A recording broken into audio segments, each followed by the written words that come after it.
¿Qué tal? Un saludo. En este video vamos a encontrar los grados de libertad de este mecanismo. ¿Ok? En el video anterior resolvimos este mecanismo, planteamos sus ecuaciones e inclusive calculamos sus grados de libertad con base en este análisis. Algo similar haremos, pero ahora con este mecanismo. ¿Ok? Lo primero que debemos entender, o siempre que estemos analizando una máquina en movimiento, es fundamental entender lo siguiente: cuántas piezas lo componen o le componen a la máquina, ¿sí? En este caso tenemos aquí la pieza 1, que obviamente también es esto y también es esto, ¿sí? Y también es esto de acá arriba. Todo lo que esté ashurado de esa forma va a ser la misma pieza. Si todavía no logramos visualizarlo, ustedes pueden unir las piezas de alguna forma, ¿ok? ¿Y por qué podemos hacerlo? Porque son piezas fijas que no tienen movimiento. Entonces, muchas veces el autor, quien dibuja la máquina, etcétera, pues no se detiene a dibujar la estructura por completo, ¿sí? En este caso podría ser una estructura similar a esto, y ahí queda súper claro por qué en realidad se trata de una única pieza, ¿sí? Entonces borramos estas líneas y ahora sí, ya que aclaramos eso, podríamos poner que nuestra primera pieza mecánica sería esta, ¿sí? Aquí tendríamos una barra, sería 2, este triángulo es 3, este prisma pues es la pieza 4, esta barra podría ser la pieza 5, no importa el orden, nada más hay que importar, lo que importa es saber contabilizar las piezas. Este triángulo es la pieza 6, la pieza 7 es esta barra y este prisma sería la pieza 8, ¿ok? Así ya sabemos que esta máquina entonces se compone de 8 piezas, una de las cuales es fija y el resto de las piezas serían piezas móviles. Ya que entendimos esto, lo que yo recomiendo ahora es los puntos importantes de la máquina hay que reconocerlos, ¿ok? Entonces, estos puntos los voy a marcar de color rojo. Los puntos importantes siempre son las uniones de las piezas, ¿vale? Y los otros puntos serán puntos móviles, ¿ok? Inclusive, déjenme comentarles, serían por ejemplo estos, vamos a ponerlos de color azul, ¿sí? Lo estoy haciendo ahorita un poquito exagerado, pero para que sea evidente, todos los puntos de color azul serán puntos móviles, y los puntos de color rojo que pusimos ahí no tienen movimiento, son puntos fijos porque están unidos a la pieza 1, a la pieza fija, ¿ok? Ahora, después que identificamos eso, hay que poder identificar los lazos vectoriales, ¿sí? Aquí inclusive vamos a poner un nuevo color, podría ser pues del color morado, ¿ok? ¿Por qué no? Listo, parece ser que ya se agregó a la paleta, porque vamos a tener 3 lazos vectoriales en este caso, por eso necesitábamos de un color extra, ¿ok? Entonces el primer lazo, y para encontrar los lazos vectoriales, hay que unir los puntos que precisamente marcamos. Entonces, un lazo vectorial o un circuito cerrado, bien podría ser este, ¿sí? Este de color verde, es el primer circuito. El otro circuito vamos a ponerlo de ese color morado, ¿ok? Sería, por ejemplo, este, ¿vale? De aquí para acá y esto. Y después lo cerramos aquí, ¿ok? Recuerden los prismas, siempre hay que dibujar una línea en el movimiento. Por ejemplo, este prisma de color amarillo o verde, no sé de qué color ustedes lo vean, yo lo veo más bien a color amarillo por el monitor que estoy utilizando. Hay que dibujar la línea del movimiento que va a tener ese prisma. Entonces, ese prisma tiene movimiento vertical. Trazamos una línea vertical, ¿ok? Y listo, ya se puede observar cómo sería el lazo cerrado, ¿sí? Sería por acá, es este lazo de color verde, aquí bajaríamos para acá, y siempre tenemos que llegar a un punto fijo, ¿ok? No puedo dejar el lazo ahí, nada más, sino que voy a sobreescribir sobre el lazo color morado, sería para acá abajo, hasta el punto color rojo, y del punto rojo trazar esta línea hasta que impactemos con la dirección del prisma. Por eso es importante siempre trazar la dirección o la traslación que está sufriendo el prisma, ¿ok? Bueno, aquí lo dibujé de color verde, no sé por qué, realmente no debía haber hecho eso, pero bueno, ya se entendió cuáles son los tres lazos cerrados, ¿sí? Aquí inclusive yo creo que podría borrar este lazo primero y vamos a ponerle otro color para que quede claro. Entonces el primer lazo mejor era de color amarillo, ¿sí? ¿Listo? Y así tenemos esos tres lazos vectoriales. Vean cómo la clave para saber que existan todos los lazos es que todas las piezas estén involucradas en al menos un lazo cerrado y que los puntos fijos también sean tomados en cuenta todos los puntos fijos y todas las piezas mecánicas. Eso me garantiza que ya no me falta ningún lazo cerrado. Esa es una máquina compleja porque tiene más de un lazo cerrado, ¿ok? Busqué un ejercicio un tanto distinto, ¿sí? Un poco más complicado, para que vean que inclusive siguiendo este procedimiento es muy sencillo encontrar sus grados de libertad. Ahora, ahora que sabemos esa información valiosa, hay que identificar cada una de las piezas qué tipo de movimiento tiene, ¿ok?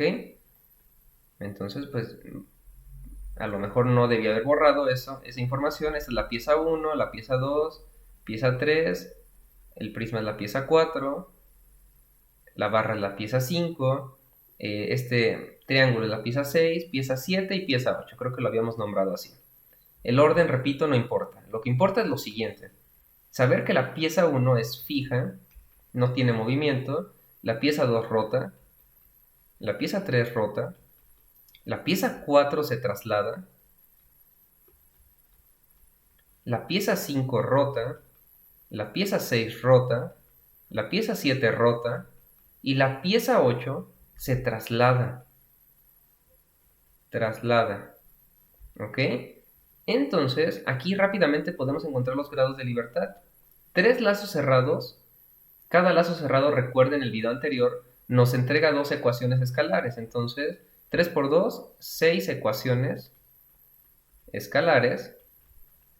¿Y cuántas variables tenemos? Pues las que pusimos aquí. Sería 1, 2, 3, 4, 5, 6, 7. 7 variables menos 6 ecuaciones. Esta máquina tiene un grado de libertad. ¿Ok? Haremos lo mismo que en el video anterior, no nos vamos a quedar solamente aquí, vamos a encontrar las ecuaciones y les voy a decir cuál es el procedimiento para encontrarlos. Esto fue un cálculo rápido que yo les quise mostrar en caso de que pues tengan a lo mejor mucha prisa, no sé, para un examen, etcétera, que quieran calcular rápido su resultado, puede ser así, de simple. Pero lo ideal es hacer lo siguiente, trazar esos lazos cerrados, pero utilizando vectores, ¿ok? Entonces aquí vamos a utilizar justamente vectores para cerrar nuestros lazos, ¿ok? Entonces el primer lazo lo voy a hacer de color negro y sería este vector. A mí me gusta siempre iniciar en los puntos fijos y que ahí inicien los vectores. Si este era un punto fijo, entonces me gusta que los vectores que se puedan inicien ahí. Es una preferencia, no es una regla, ¿ok? Entonces sería así. Y el otro vector pues bien podría ir para acá abajo o hacia arriba, no importa. Recordemos el sentido de los vectores, en realidad lo único que me cambia es el signo en mi resultado. Entonces eso sería lo de menos, ¿sí? Listo, ya tenemos los vectores, hay que nombrarlos. Este es el vector A2, ¿sí? Este de acá arriba lo vamos a llamar A3. Y este de acá abajo, como apunta a un prismático, a mí me gusta ponerle la letra S, pero bien pudimos haberlo llamado A también, ¿eh? A mí me gusta llamarlo S, y en este caso voy a llamarlo, recuerdo que era la pieza 3, 1, 2, 3, era la pieza 4, perdón, S4. Listo. Los nombres son simple preferencia, simple gusto. Cada vector debe tener su ángulo, ¿ok? Eso sí es muy importante. Vamos a trazar ese ángulo de la horizontal de x positivo en sentido contrario a las manecillas del reloj y le ponemos su ángulo. Este sería θ2, ¿ok? Ahora un ángulo para A3. A3 inicia aquí, trazamos una horizontal en sentido contrario a las manecillas del reloj, no importa que nos quede casi un círculo completo, eso no importa. Lo que importa es que midamos ángulos absolutos, eso sí que importa, ¿ok? Y el ángulo θ S4, aquí vamos a poner una nota que no podemos medirlo porque en este caso es 0 grados, ¿ok? Que por el momento no podemos, pero ahí está, ¿sí? Listo, vamos a trazar ahora los otros vectores o los otros lazos vectoriales. Si gustan, aquí parte del procedimiento sería trazar también las ecuaciones ya, ¿no? Entonces, las ecuaciones nos quedaría que, observen los caminos vectoriales, aquí iniciamos y aquí finalizamos, ¿ok? Entonces, una trayectoria es A2 más A3 es igual a S4, ¿sí? Y tenemos pues nuestra trayectoria vectorial ya descrita en una ecuación vectorial. Ahora que tenemos las ecuaciones, la ecuación vectorial la podemos descomponer en dos ecuaciones escalares. Recordemos que todo vector o toda ecuación vectorial siempre lo podemos descomponer en las direcciones de nuestros ejes, ¿vale? En este caso, al ser una máquina plana, pues solamente tenemos las direcciones X y Y, pero si tuviésemos una máquina tridimensional, es decir, también tendríamos el eje Z, ¿vale? Tendríamos de cada ecuación vectorial, la podríamos descomponer en tres ecuaciones escalares. Sin embargo, en este ejemplo, pues no sucede así, ¿ok? Solamente tenemos justo estas dos direcciones. Ahora, para descomponer esto y gracias a que tuvimos ángulos absolutos, va a ser ultra sencillo encontrar pues sus ecuaciones escalares, ¿vale? En este caso sería A2, aquí en la dirección X, A2 coseno de θ2 más A3 coseno de θ3. Por eso es que yo le pongo justamente esos nombres, porque todo queda muy igual, ¿sí? Bastante simétrico. Y esto sería igual a S4 coseno de θ4, ¿ok? O θ S4, creo que lo nombramos así, vale. Después, en la dirección Y, ¿qué nos quedaría? Nos quedaría A2 seno de θ2 más A3 seno de θ3, y todo esto es igual a S4 seno de θ S4. Le pusimos un nombre muy largo, pero bueno, es lo de menos el nombre, ¿sí? Listo, ya obtendríamos estas dos ecuaciones de ese lazo vectorial. Nos faltan otros dos lazos vectoriales. Vamos a ponerlas por acá arriba para que no nos estorben, ¿sí? Otro lazo vectorial, recordemos que es el que involucra esta pieza y esta otra pieza, ¿ok? Y además involucra este punto fijo. Es importantísimo recordar que todos los puntos fijos deben incluirse y todas las piezas móviles, ¿ok? Vale, este lazo pues lo podríamos poner igual de color negro, no pasa nada. Y partiría, yo siempre inicio de los puntos fijos, ¿sí? Entonces, iniciamos de este punto fijo hasta este otro, ¿ok? Perdón, hasta este punto móvil. Voy a intentar dibujar el vector lo más derechito posible. Lo dibujamos sobre este arista del triángulo, ¿sí? Bueno, ahí en casa lo dibujan bien derechito, no como yo, pero se entiende la idea, ¿ok? Este otro vector pues, lo dibujamos hacia acá, ¿sí?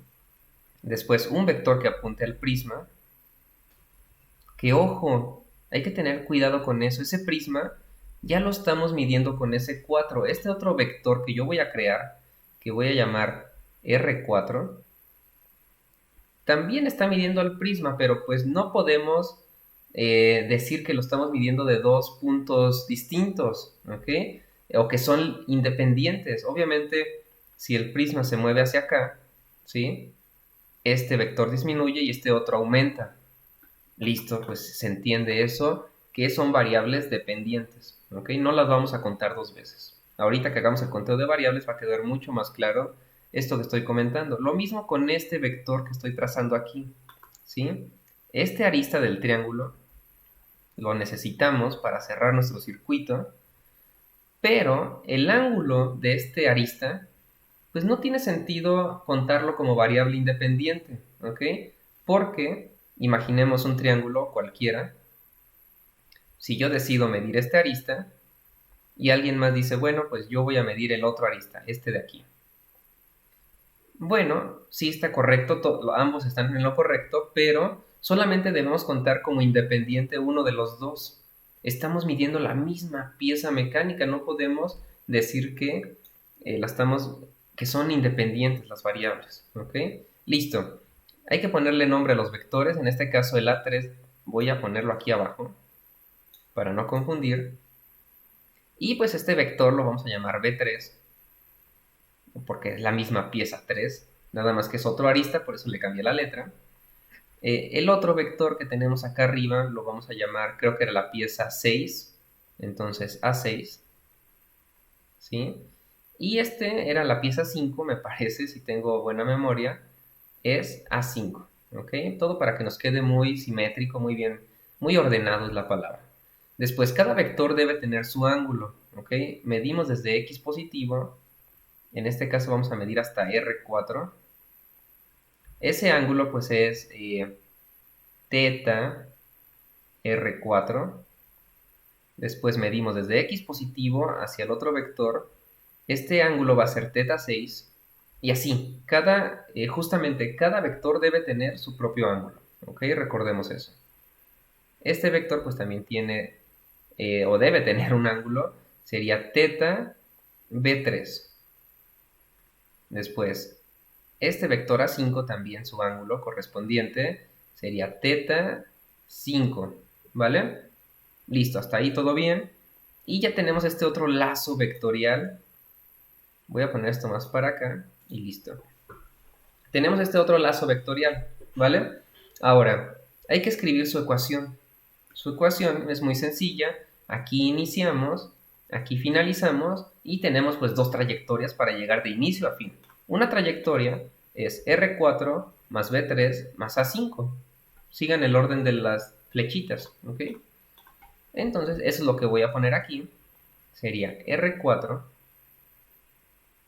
más B3 más A5. Listo, ya estuvo. Esto va a ser igual a la otra trayectoria para llegar de inicio a fin, que la otra trayectoria es este simple vector, afortunadamente, para ya no escribir tanto. Sería igual a A6. Aquí podríamos despejar, pero bueno, yo lo voy a dejar así de momento. Y tenemos otra vez, hay que descomponer la ecuación vectorial en ecuaciones escalares en la dirección X y en la dirección Y. ¿Ok? En la dirección X nos quedaría R4 coseno de teta R4, le pusimos de nombre a la dirección, más B3 coseno de teta B3 más A5 coseno de teta 5 es igual a A6 coseno de teta 6. ¿Ok? La ecuación en Y, dado que usamos ángulos absolutos, es idéntica, ¿sí? Solamente que ahora con la función trigonométrica seno. ¿Ok? Entonces, en lugar de utilizar la función coseno, que es para la X o para la componente horizontal del vector, ahora la componente vertical se medirá con seno. Repito, esto porque los ángulos los estamos midiendo con respecto a X positivo, ¿sí? Si este es nuestro vector, por ejemplo, en sentido contrario a las manecillas del reloj, y esto es un ángulo absoluto, ¿ok? Absoluto.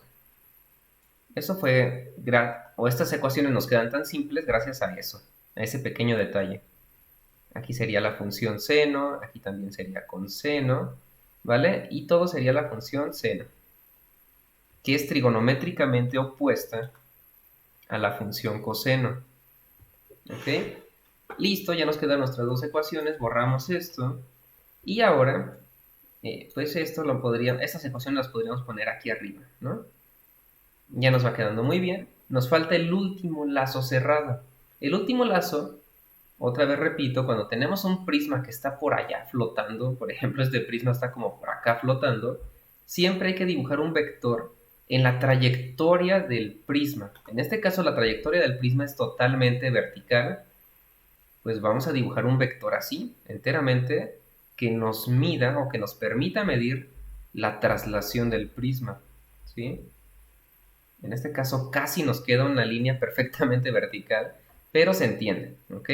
Este vector nos va a medir qué tanto se traslada el prisma. Y otro vector aquí pequeñito, que ni modo voy a encimarlo un poco, llegaría nada más hasta aquí, ¿ok? Este vector lo voy a llamar, ¿cómo lo llamaremos? H, por ejemplo, o sería a lo mejor, sí, vamos a llamarlo H, así simplemente. Listo. Este vector vertical, recuerdo que esa era la pieza, la pieza 8, entonces sería S. La letra S yo la utilizo para, repito, prismas, ¿ok? S8.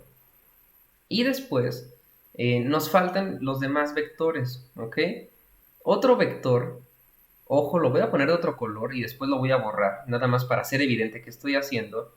Siempre desde el punto fijo voy a trazar un vector por toda esta arista del triángulo hasta aquí, ¿ok? Ese vector yo lo voy a llamar B6, ¿sí? Ahorita lo pongo de color rojo para que sea evidente lo que voy a hacer. Obviamente no lo voy a poner de color rojo, lo voy a poner de color negro para que todo sea del mismo color, pero ya se entiende qué es cuál es el objetivo, ¿sí? Y para no dibujar dos vectores en un mismo, ¿ok? Entonces sería como la continuación de ese vector, y todo ese vector hasta acá, repito, hasta este punto, lo vamos a llamar B6, ¿ok? B6. También pudo haber sido nada más este pequeño tramo de vector, ¿eh? Eso en realidad es a gusto del ingeniero que esté diseñando o que esté modelando esta máquina, ¿sí? Eso a gusto del ingeniero o la ingeniera que esté justamente realizando el modelo matemático de esta máquina. Ahora, nos falta otro vector para cerrar nuestro lazo vectorial y obviamente sería sobre esta barra de aquí, ¿sí? Lástima que no dibuje tan derechito o que no me vaya tan recto, ¿ok? Este vector pues lo vamos a llamar A7. Este es un número 7, una disculpa si lo dibujo parecido al 1, ¿ok? Es un 7. Listo, ese lazo vectorial, pues ¿cómo nos quedaría? Otra vez repito, el inicio está aquí y el final está acá, ¿ok? Una trayectoria es H más S8 y listo, llegamos al final. Entonces vamos a ponerlo en nuestra ecuación vectorial, sería H más S8.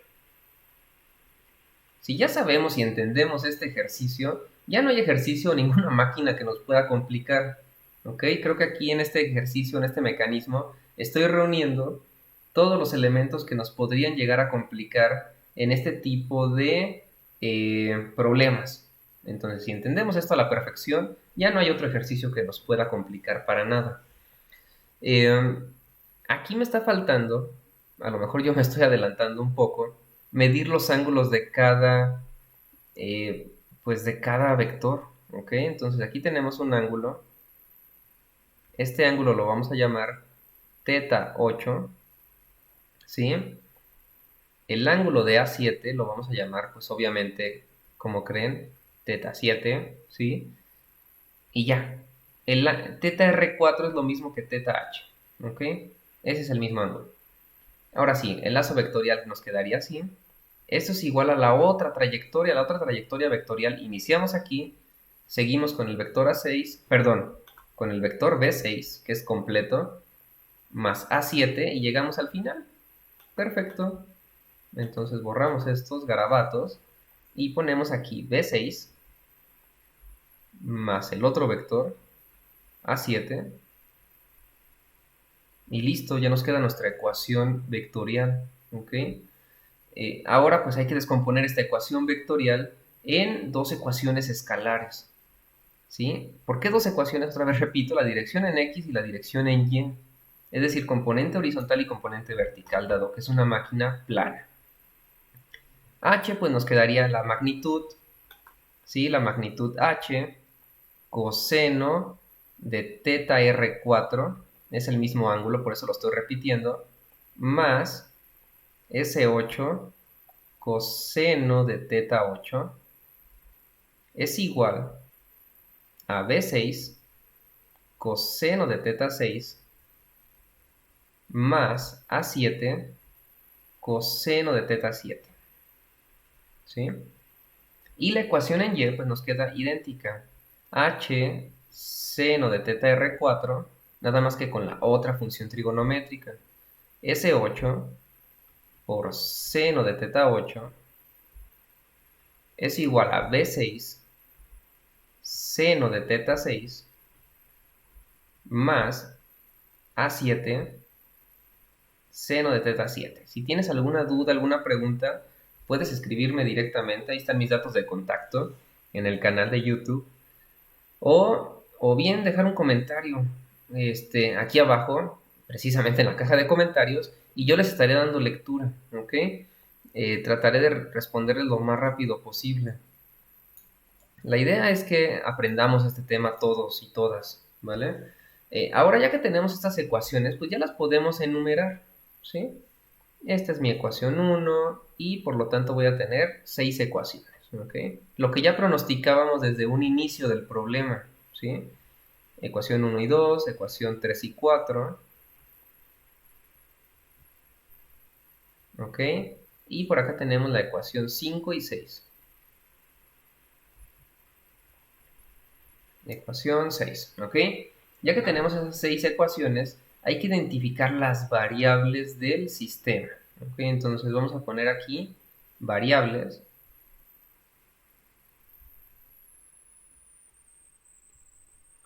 Es decir, aquello que si cambiamos el tiempo, va a estar variando con respecto al tiempo. Pensemos en una gráfica muy simple. Aquí tenemos el tiempo, aquí tenemos una de las variables. Pensemos, por ejemplo, en, yo qué sé, teta S4. ¿Dónde está teta S4? Está aquí, ¿ok? Teta S4, conforme avance el tiempo, ¿va a cambiar o no? La respuesta es que no. El prisma siempre se va a mover horizontal. Entonces ese ángulo siempre va a ser 0 grados, ¿ok? En este caso, pues sería una constante aquí en 0. Aquí está el 0, ¿ok? Listo. Toda línea horizontal en una gráfica, pues es una constante. Lo demás a lo mejor puede llegar a ser variable. Vamos a contabilizarlo aquí como lo hicimos en el problema pasado. Hay que ir pieza mecánica a pieza mecánica para no perdernos. Y así no nos perdemos de ninguna forma, ¿ok? Entonces, la pieza 1, voy a ponerlo de este color. La pieza 1 no tiene movimiento, no hay nada variable, vale. La pieza 2 dijimos que rotaba. Si rota, entonces ¿quién es variable? Es teta 2. Listo. La primera variable es teta 2. Y así ustedes van a ir pieza mecánica a pieza mecánica. El triángulo es la pieza 3.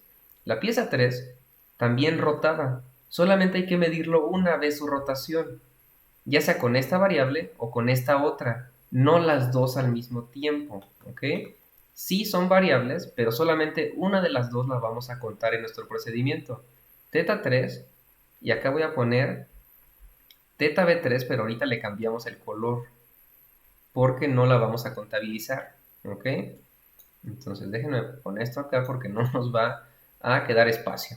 Esa sería la pieza 3. La pieza 4 es el prisma de color morado que vemos aquí ya todo encimado, es la pieza 4. La pieza 4 se traslada, hay que medir esa traslación, la podemos medir con S4 o con R4, con cualquiera de los dos. En este caso yo voy a poner S4 porque fue el primero que pusimos, pero ojo, otra vez repito, R4 también es variable, pero es dependiente, linealmente dependiente, depende de lo que haga la otra variable, ¿ok? Listo, vamos a la siguiente pieza mecánica, sería la pieza mecánica 5.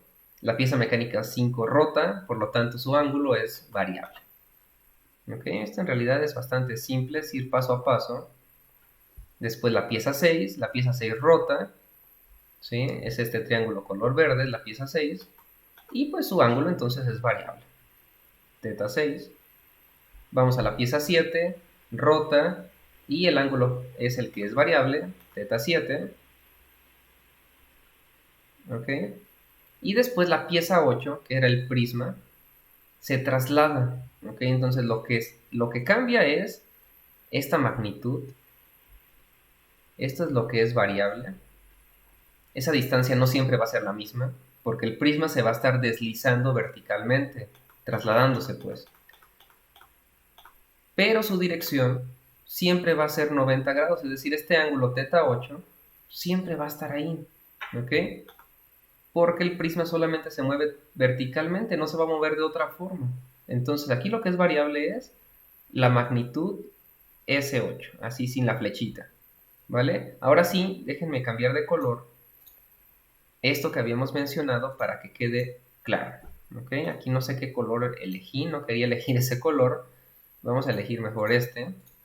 Teta B3 y R4 sí que son variables, claro que sí, pero son dependientes, y si son dependientes no las podemos contabilizar en nuestro procedimiento, ¿ok? De este modo nos quedarían 7 variables, ¿ok?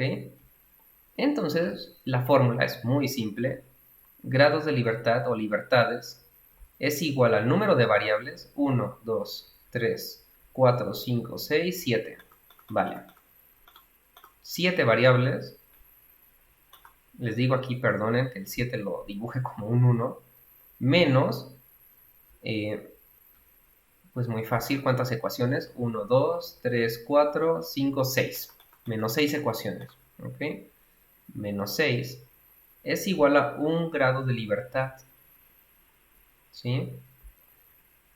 Alguien puede decir, oye, pero eso ya lo habías encontrado al inicio del video, ¿para qué hago todo este procedimiento? Bueno, es que las 6 ecuaciones nos representan la posición de la máquina completa, ¿sí? ¿Ustedes qué creen que va a pasar si yo derivo con respecto al tiempo las ecuaciones 1, 2, 3, 4, 5 y 6? Pues voy a obtener las ecuaciones de velocidad, y si las vuelvo a derivar con respecto al tiempo, obtengo las ecuaciones de aceleración. ¿Y cómo sé qué tengo que derivar y qué es constante y qué es variable? Por eso era necesario esto, ¿ok? Identificar las variables del sistema. Todo lo que no esté aquí, pensemos, por ejemplo, déjenme decirles, vean aquí las ecuaciones. H, por ejemplo, H. H no está aquí, entonces H es constante. Si H estuviese solita y yo derivara con respecto al tiempo, H es igual a 0, la derivada de una constante es 0. ¿Ok? Por eso es vital entender esto. Cualquier duda, cualquier pregunta o comentario, pueden dejarlo justamente abajo en la caja de comentarios y yo les daré respuesta. ¿Ok? Muchas gracias por llegar hasta el final del video y nos vemos en la próxima.